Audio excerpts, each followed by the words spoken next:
وہ تو اثر کیا کرنا ہے، ایٹم بم بھی چلے تو اثر نہیں کرتا. ایسے ایسے لوگوں نے بنکر بنائے ہوئے. اللہ اکبر. تو پھر وہ دنیا میں زندہ رہ گئے ہیں لوگ، وہ بھی ختم ہو. اللہ اینما تکونوا یدرککم الموت ولو کنتم فی بروج مشیدہ. جہاں مرضی چلے جاؤ، موت نے تو پہنچ جانا. جتنے مرضی بڑے بڑے بنکر بنا لو، موت نے وہاں بھی پہنچ جانا ہے. تو اللہ فرماتا ہے کہ وَكَانُوا يَنْحِتُونَ، ان کے اوپر جب عذاب آیا، یہ ہمارے آیات، ہماری نشانیوں سے منہ پھرے ہوئے تھے اور انہوں نے توجہ ہی نہیں کی کہ اللہ کی طرف سے اتنی بڑی نشانی آئی ہے، ہم اس کی حفاظت کریں اور نبی کی بات مان لیں. وَكَانُوا يَنْحِتُونَ مِنَ الْجِبَالِ، پہاڑوں کو تراش کر یہ اپنا گھر بناتے تھے. بیوتن، گھر بنانے کے لیے پہاڑوں کو تراشتے تھے. آمینین، بالکل بے خوف ہو گئے تھے ہر چیز سے. محفوظ آدمی کو سمجھتا ہے لو جی اب تو خطرہ ہی کوئی نہیں. اس وقت عذاب آیا، اس وقت اللہ نے ان کے اوپر عذاب بھیجا. اللہ اکبر. فَأَخَذَتْهُمُ الصَّيْحَةُ مُصْبِحِينَ. اللہ اکبر. صبح صبح ایک چنگھاڑ پڑی ان کے اوپر، ایک چیخ پڑی ان کے اوپر، سب ملیا میٹ ہو گئے. اللہ اکبر. اور کہتے ہیں کہ حضرت صالح علیہ السلام نے ان کو بتا دیا تھا کہ 3 دن بعد تمہارے اوپر عذاب آ جائے.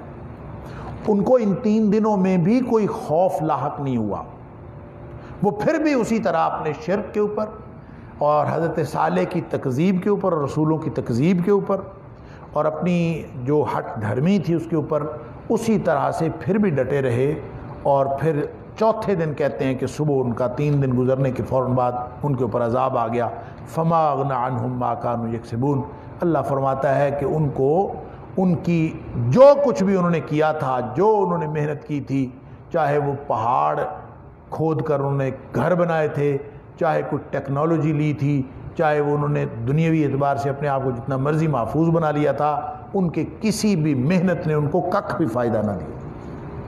فما اغنى عنهم، کوئی فائدہ نہ دیا ان کو، ما كانوا يكسبون، جو انہوں نے کمایا تھا، جو انہوں نے کیا تھا، جو انہوں نے محنت کی تھی، اس کا کوئی فائدہ ان کو نہ ہوا. اللہ اکبر.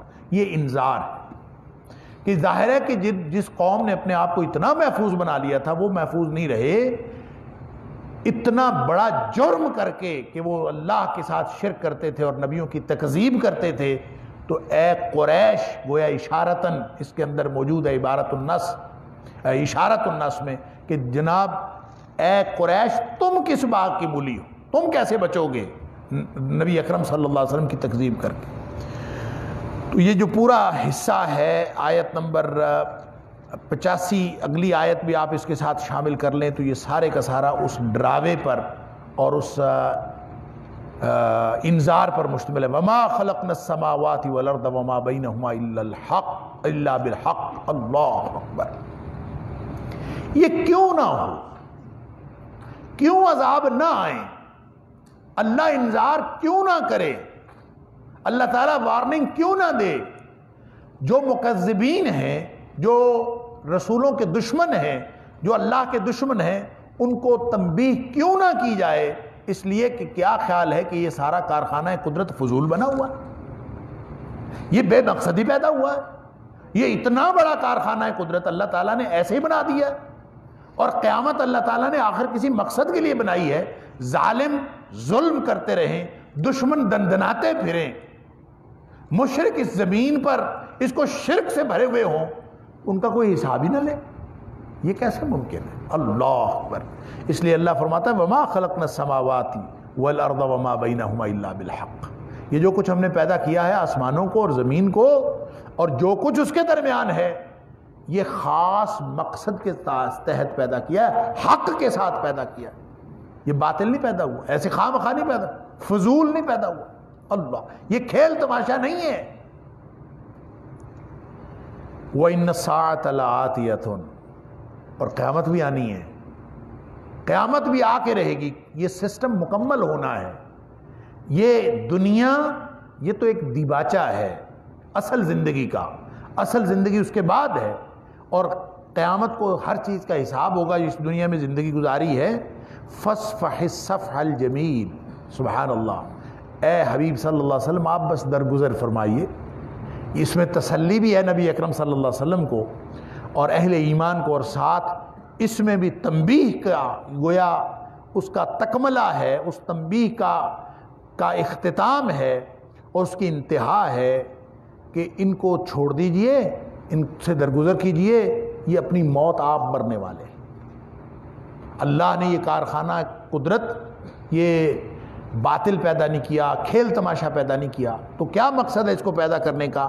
اللہ تعالیٰ نے قرآن میں جگہ جگہ فرمایا کہ قرآن یہ اس کا قیامت کا، اس سارے کارخانہ قدرت کا جو مقصد ہے وہ امتحان، جیسے فرمایا الذی خلق الموت والحیات لیبلوکم ایکم احسن عملا، موت زندگی کا یہ کارخانہ یہ ہے ہی اس امتحان کے لیے کہ تم میں سے اچھے عمل کرنے والا کون ہے۔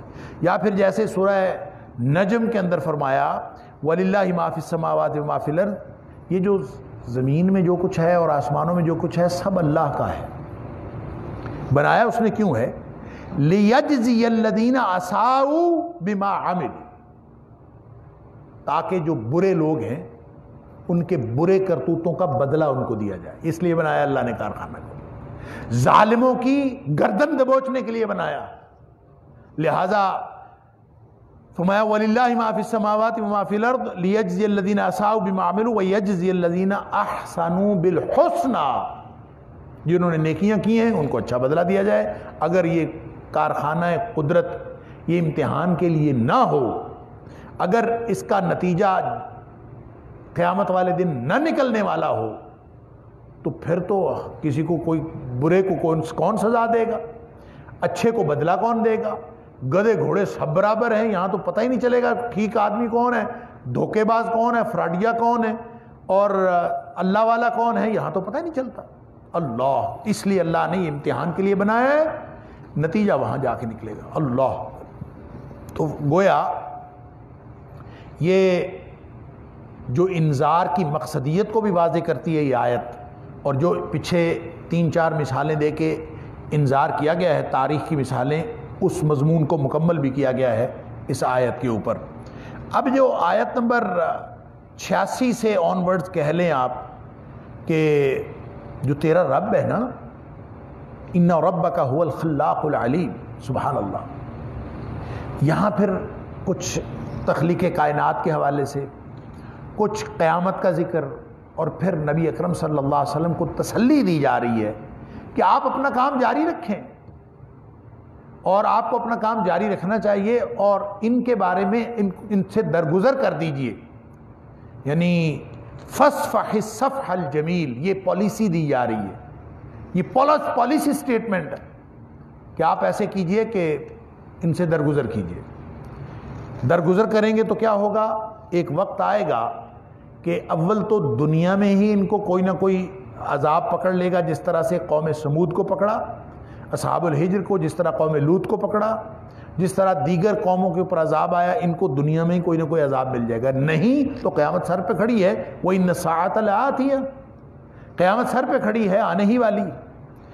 اور یہ سارا کچھ جو بنایا ہے تیرے رب نے بنایا ہے، ان ربک، اور تیرا جو رب ہے نا بے شک، هو الخلاق العلیم، وہ بڑا کارساز ہے، وہ کرنے والا، وہ تخلیق کی ہر تفصیل جانتا ہے، خلاق ہے، بہت بڑا خالق ہے، سبحان اللہ، اور علیم، جاننے والا بھی ہے، اس کو خوب معلوم ہے کہ اس میں جن کو میں نے پیدا کیا ہے یہ کیا کرتوت کرتے پھر رہے ہیں، اس لیے اس نے یہ سارا بندوبست کیا ہوا ہے۔ وَلَقَدْ آتَيْنَاكَ سَبْعًا مِّنَ الْمَثَانِي وَالْقُرْآنِ الْعَظِيمِ، اے حبیب صلی اللہ علیہ وسلم آپ درگزر کریں، آپ کو تسلی کے لیے قرآن نہیں دیا، آپ کو ہم نے قرآن دیا ہے۔ وَلَقَدْ آتَيْنَاكَ سَبْعًا مِّنَ الْمَثَانِي وَالْقُرْآنِ الْعَظِيمِ، آپ کو ہم نے 7 دہرائی جانے والی، 7 من المثانی دہرائی جانے والیوں میں سے،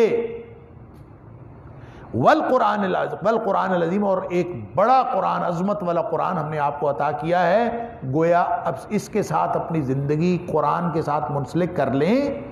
ایک تو ارد گرد کے جتنے بھی آپ کے معاندین ہیں اور جو دشمن ہیں ان سے آپ محفوظ بھی ہو جائیں گے، اور دوسرا آپ کو ان کے بارے میں فکر کرنے کی ضرورت نہیں ہے، وہ خود ہی اپنے انجام کا شکار ہو جائیں گے، آپ بس قرآن سے جڑ جائیں۔ 7 من المثانی، 7 چیزیں جو دہرائی جانے والی، اس سے مراد کیا ہے؟ اس میں مفسرین کا اگرچہ اختلاف ہے، بعض مفسرین کا خیال یہ ہے کہ اس سے مراد 7 طوال ہے، اس لیے کہ احادیث کے اندر 7 طوال کا بھی ذکر ہے، 7 لمبی صورتوں کا ذکر ہے جو بقرہ سے شروع ہوتی ہیں اور سورہ انفال اور سورہ توبہ تک آتی ہیں، یہ لمبی صورتیں۔ تو یہ 7 طوال اس کے اندر احکام بھی ہیں اور اس کے اندر یعنی بہت جو دین کی بیسک ساری اس کے اندر آ جاتی ہیں، تو اس لیے 7 طوال کی ایک اپنی اہمیت ہے۔ اس لیے بہت سارے مفسرین ایسے ہیں جو 7 طوال مراد لیتے ہیں 7 من المثانی سے، کہ اس سے مراد یہ ہے۔ بعض دیگر مفسرین کا خیال یہ ہے کہ نہیں، اس سے مراد یہ قرآن حکیم کی لمبی صورتیں نہیں ہیں، بلکہ اس سے مراد سورۃ الفاتحہ ہے۔ اب 7 من المثانی سے سورہ فاتحہ کیسے مراد ہو سکتی ہے؟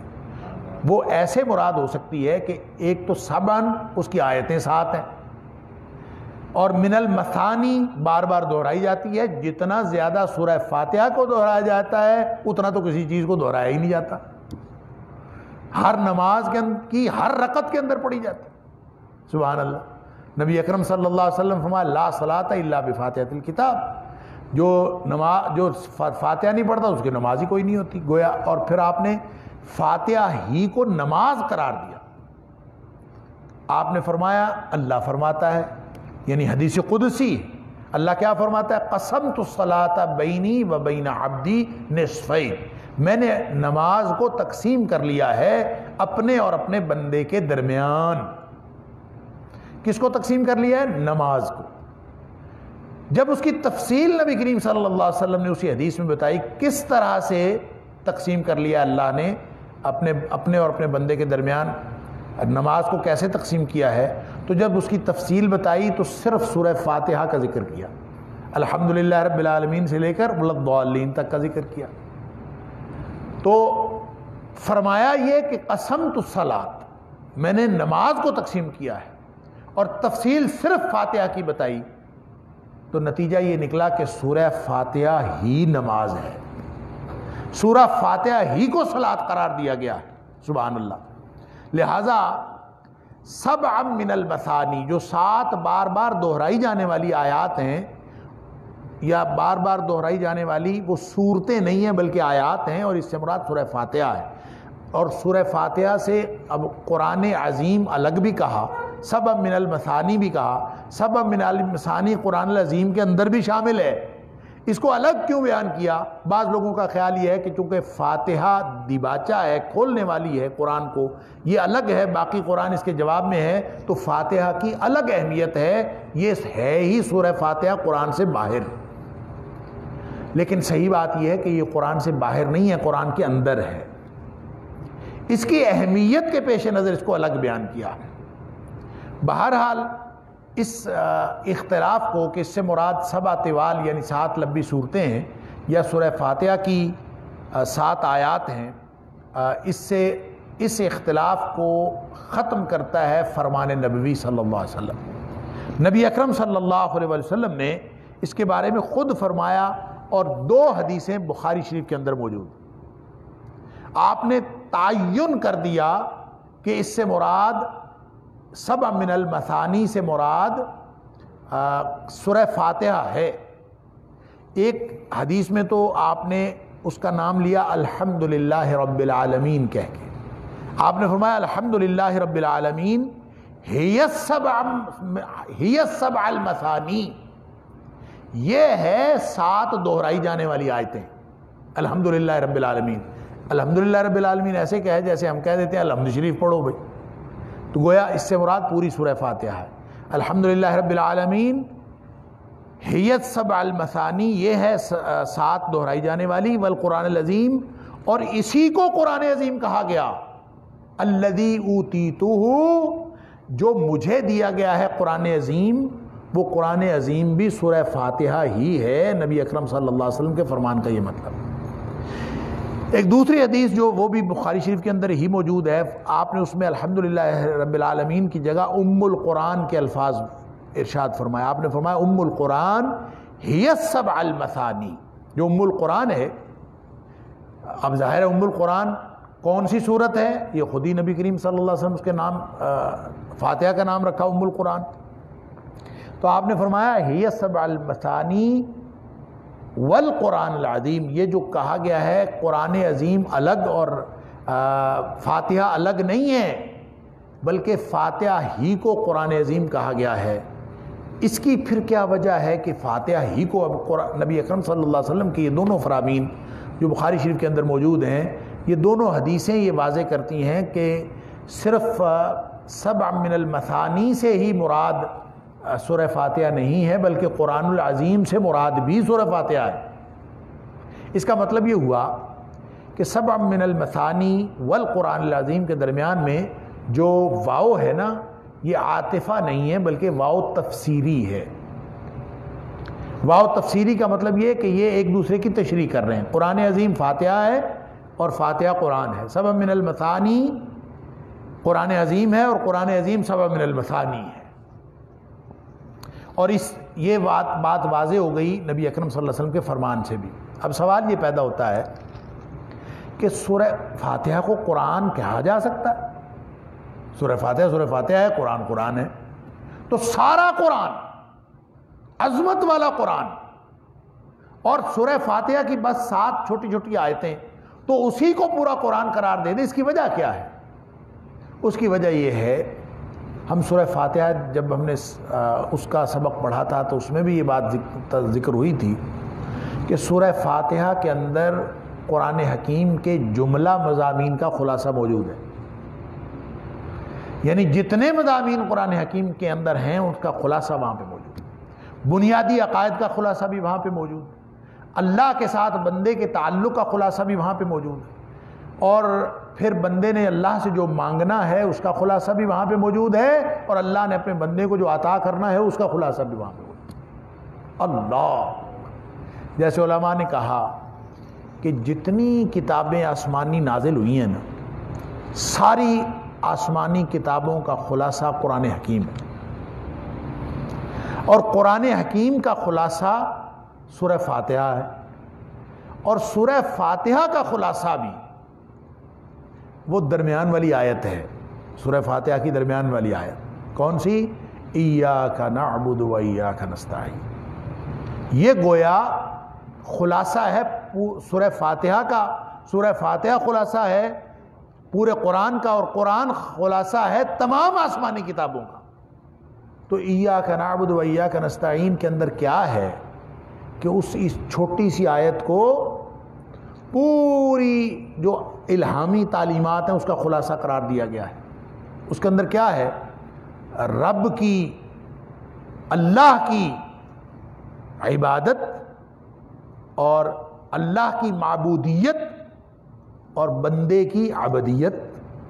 تو عبدیت، عبد کا معبود کے ساتھ جو رشتہ ہے وہ استوار ہوتا ہے ایاک نعبد و ایاک نستعین سے.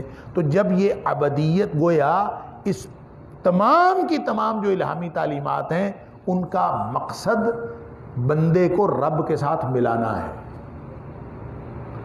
ظاہر اللہ ہمیں نظر نہیں آتا، ہم زمین پہ پھرتے ہیں، اور اللہ عرش سے اوپر بلند ہے. کہاں ہے؟ کیسے ہے؟ کما ہوا شانہ، ہمیں کچھ نہیں معلوم. تو اس کے ساتھ جڑنے کا پھر طریقہ کیا ہے؟ اس کے ساتھ بندے نے جڑنا ہو تو وہ عبدیت کے تحت جڑ سکتا ہے، اپنی اللہ کی بندگی کے ساتھ جڑ سکتا ہے، اور الہامی تعلیمات جتنی بھی ہیں ان کے ساتھ جڑ سکتا ہے. اسی لیے نبی اکرم صلی اللہ علیہ وسلم کا فرمان آپ سب کو معلوم ہوگا کہ جس میں آپ نے فرمایا تھا کہ ان ھذا القرآن سبب، یہ جو قرآن ہے نا یہ رسی ہے، طرفہ بید اللہ و طرفہ بایدیکم، اس کا ایک سرا اللہ کے ہاتھ میں ہے، ایک سرا تمہارے ہاتھ میں. اللہ، فتمسکوا بہ، جب ایک سرا اللہ کے ہاتھ میں ہے، ایک سرا تمہارے ہاتھ میں ہے، تو جس نے اللہ کے ساتھ جڑنا ہے وہ قرآن کے ساتھ جڑ جائے، الہامی تعلیمات کے ساتھ جڑ جائے، اور سابقہ تمام الہامی تعلیمات کے خلاصے کے ساتھ جڑ جائے. فرمایا قرآن کے ساتھ جڑ جاؤ. اس کے ساتھ جڑ جاؤ گے تو 2 گارنٹیاں ہیں. ایک تو یہ کہ لن تضلوا، اور دوسرا یہ کہ ولن تہلکوا بعدہ ابدا، دو گارنٹیاں یہ ہیں کہ اس کے ساتھ جڑنے سے گویا تم اللہ کے ساتھ جڑ جاؤ گے، اور اس کے ذریعے سے پھر تمہیں دو ضمانتیں ملیں گی، ایک تو کبھی گمراہ نہیں ہوگے اور ایک کبھی ہلاک اور برباد نہیں ہوگے۔ اللہ اکبر۔ لہذا سبع من المثانی والقرآن العظیم، ان دونوں سے مراد سورہ فاتحہ ہے۔ اللہ تعالیٰ نے سورہ فاتحہ کو اتنی عظمت دی ہے، اللہ اکبر، کہ اس کو اکیلی سورہ فاتحہ کو قرآن العظیم قرار دیا ہے۔ لا تمدن عینیک الی ما متعنا بہ ازواجا منہم، سبحان اللہ۔ جس کو قرآن ملا ہوا ہو، جس کو سورہ فاتحہ جیسی صورت ملی ہوئی ہو، اس کے پاس تو خزانہ ہے۔ اللہ، بس اس خزانے کو نا ہم سمجھ نہیں پاتے کہ یہ کیسا خزانہ ہے۔ اللہ کرے ہمیں سمجھ آ جائے۔ نبی اکرم صلی اللہ علیہ وسلم نے ایک حدیث میں فرمایا، لا حول ولا قوت الا باللہ، یہ بس اتنا ہی کلمہ، لا حول ولا قوت الا باللہ۔ آپ نے فرمایا یہ جنت کے خزانوں میں سے ایک خزانہ ہے۔ اللہ اکبر۔ اب یہ لا حول ولا قوت الا باللہ پڑھ لیا، اب یہ جنت کے خزانوں میں سے خزانہ ہے، میں امیر تو کوئی نہیں ہوا، میرے پاس امارت تو نہیں آئی، میں خزانے کا مالک کیسے بنا؟ یہ ہیں وہ باتیں جو ہماری سمجھ میں نہیں آتی۔ مادی ذہن اس کو قبول ہی نہیں کرتا، مادیت پرست ذہنیت کے اندر اس کا مفہوم ہی نہیں آتا کہ لا حول ولا قوت الا باللہ کیسے خزانہ ہو سکتا ہے۔ اللہ اکبر۔ وہ ایسے خزانہ ہے کہ جنت کے خزانے ہاتھ آ گئے اس کے، جو لا حول ولا قوت الا باللہ کی حقیقت پا گیا۔ اور لا حول ولا قوت الا باللہ کی حقیقت کیا ہے؟ اس کی حقیقت یہ ہے کہ اللہ میرے پاس تو کوئی طاقت ہی نہیں ہے، ساری طاقتیں تو تیرے پاس ہیں۔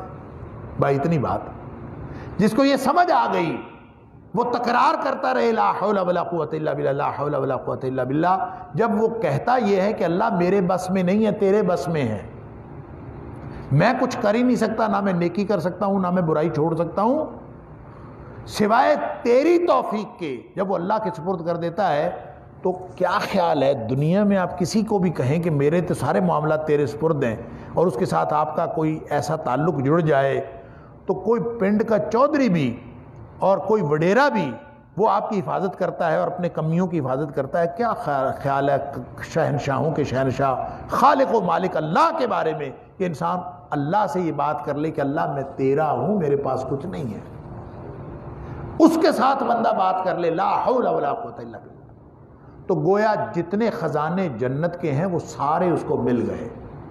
خزانوں کے مالک کے ساتھ جس کی گل بات بن جائے کسی افسر کے ساتھ وہ پھولے نہیں سماتا۔ دنیا جہان کے خزانے، اللہ کے پاس سارے خزائن، خزائن السماوات والارض وللہ خزائن السماوات والارض، جس کے پاس سارے خزانے اس کے ساتھ آپ کا تعلق بن گئے۔ لا حول ولا قوت الا باللہ جنت کے خزانوں میں سے خزانہ ہے، اس کا یہ مطلب ہے۔ اللہ تعالی ہمیں بھی اس کی سمجھ کی توفیق دے۔ ایک واقعہ میرے ذہن میں آ گیا، والد صاحب رحمۃ اللہ علیہ مولانا محی الدین لکھوی، انہوں نے مجھے خود یہ واقعہ بتایا۔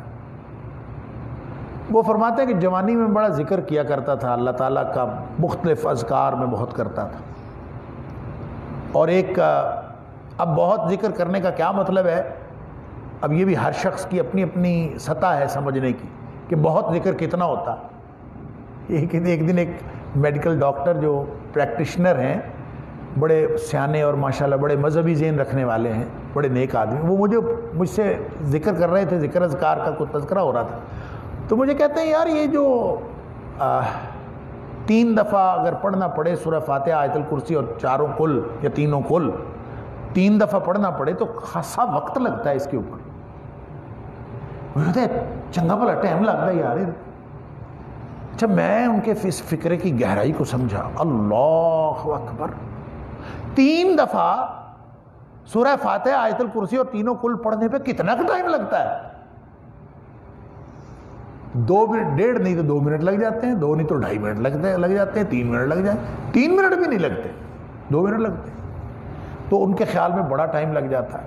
اب جس نے بہت ذکر کرنا ہے، یہ ہر ایک کی اپنی اپنی سطح ہے بہت ذکر کرنے کی، کسی نے 2-2.5 منٹ کر کے کہنا ہے کہ میں نے بہت ذکر کر لیا ہے، کوئی 24 گھنٹے اللہ کے ذکر کے ساتھ رطب اللسان رہتا ہے، اس کا شوق ہی پورا نہیں ہوتا. یہ اللہ کو معلوم ہے، واللہ اعلم. مجھے نہیں پتا، مجھے نہیں معلوم کہ کتنا ذکر کرتے تھے. البتہ اتنا ضرور ہے کہ ہماری دادی اماں رحمۃ اللہ علیہا وہ بتایا کرتی تھی کہ یہ آپ کا جو والد ہے نا، یہ جب جوانی میں یہ اکثر اس کا معمول یہ تھا کہ گاؤں کے ہمارے مرکز کے جہاں ہم رہتے تھے ارد گرد جنگلات تھے، تو بہت گھنا جنگل تھا، تو یہ اکثر اوقات اس کا معمول یہ تھا کہ یہ روزہ رکھ لیتا تھا اور فجر کی نماز پڑھنے کے بعد مصلی لے کر اور لوٹا پکڑ کر یہ جنگل میں چلا جاتا اور پھر یہ مغرب کو آتا. اب یہ کیا لذت آشنائی ہے اور کیا ذکر کی لذت ہے، یہ جن لوگوں نے کی ہوگی ان کو معلوم ہوگا، ہمیں کیا معلوم. تو بہرحال والد صاحب فرماتے ہیں کہ ایک دفعہ میں انہی اذکار کے دنوں کی بات ہے، کیونکہ فرماتے ہیں کہ مجھے یہ حدیث نظر سے گزری کہ لا حول ولا قوت الا باللہ جنت کے خزانوں میں سے خزانہ ہے. اللہ اکبر. تو وہ فرماتے ہیں کہ میں حیران ہو گیا کہ جس کو جنت کا خزانہ مل جائے اس کو اور کیا چاہیے. تو کہتے ہیں میں نے سوچا کہ اب باقی اذکار میں کم کر دیتا ہوں، لا حول ولا قوت الا باللہ کو ہی میں ذکر کے طور پر پکڑ لیتا ہوں. لہذا وہ کہتے ہیں میں نے کثرت سے ذکر اسی کا کیا، سوچ سمجھ کے بس اسی کو میں پڑھتا تھا، اسی کے ہر وقت گویا باقی ضروری اذکار کر کے صبح شام کے اذکار کیے اور ایکسٹرا ذکر کرنا ہی صرف لا حول ولا قوت الا. یہ خود والد صاحب نے بتایا، وہ کہتے ہیں کہ جن دنوں میں بہت زیادہ لا حول ولا قوت الا باللہ کا ذکر کر رہا تھا اور کیا، تو مجھے ایک دن خواب میں اللہ تعالیٰ نے دکھایا کہ میرا جسم جو ہے وہ لمبائی کے رخ آدھا کاٹ دیا گیا. اصل میں یہ بات والد صاحب نے مجھے میرے اس سوال کے جواب میں بتائی تھی کہ میں نے والد صاحب سے پوچھا تھا کہ ابا جی آپ نے زندگی میں کوئی کمائی کے لیے کوئی کاروبار نہیں کیا، کوئی نوکری نہیں کی. ہمارے والد صاحب نے کوئی نوکری نہیں کی، کوئی کاروبار نہیں کیا، اور والد صاحب کی 2 شادیاں تھیں اور ہم دونوں ماؤں سے 16 بہن بھائی ہیں الحمدللہ، اور کاروبار کوئی نہیں کیا زندگی میں، صرف اللہ کے دین کی خدمت کی ہے، اور 16 پل گئے ہیں. یعنی ہمارا خیال ہوتا ہے کہ ہم معاشی جد و جہد نہیں کریں گے تو پتہ نہیں کیا ہوگا. تو یہ تو لوگ کہتے ہیں کہ ہمارا مشاہدہ ہے، ہماری تو ہڈ بیتی ہے بھائی. ہم نے تو خود دیکھا ہے کہ ہم 16 بہن بھائی پلے ہیں، اس مرد درویش کی اولاد ہیں جس نے زندگی میں کوئی کام نہیں کیا، معاشی جد و جہد کے لیے کوئی کام نہیں کیا، صرف اللہ کے دین کی آخرت کی فکر اور کچھ نہیں تھا. بہرحال میرا سوال والد صاحب سے یہ تھا کہ ابا جی آپ کو کبھی خیال نہیں آیا کہ میں بھی کوئی کاروبار کر لوں؟ کاروبار بھی تو جائز ہے، تجارت بھی تو جائز ہے، کیوں نہیں کرتے؟ نوکری بھی جائز ہے، کاروبار بھی جائز ہے، آپ کیوں نہیں کرتے؟ میں نے یہ سوال والد صاحب سے کیا. ظاہر ہے ہمیں جوانی میں تو ایک تلاطم ہوتا ہے کچھ نہ کچھ کر گزرنے کا، جذبات کا ایک تلاطم ہوتا ہے. تو اپنے جوانی کے دنوں میں میں نے والد صاحب سے پوچھا کہ آپ نے کبھی کچھ نہیں کیا تو آپ کو کبھی خیال نہیں آیا کہ آپ کچھ کر لیں؟ تو فرماتے ہیں ہاں خیال آیا تھا، آتا تھا، میں نے پروگرام بھی بنایا تھا کہ میں کوئی کاروبار کر لوں. جوانی میں مجھے خیال آتا تھا اور میں نے ذہن میں خیال بھی تھا کہ میں کوئی کاروبار کر لوں. تجارت کے اندر اللہ نے بڑا منافع رکھا ہے، لہذا میرا پروگرام تھا تجارت کرنے کا. لیکن جن دنوں مجھے لا حول ولا قوت الا باللہ مل گیا، خزانہ مل گیا، تو فرماتے ہیں کہ پھر مجھے خواب میں ایک دن اللہ نے دکھایا کہ میرا جسم لمبائی کے رخ کاٹ دیا گیا ہے یوں، اور کاٹنے کے بعد آدھا جسم میرا الگ کر دیا گیا ہے، اور وہ جسم الگ ہو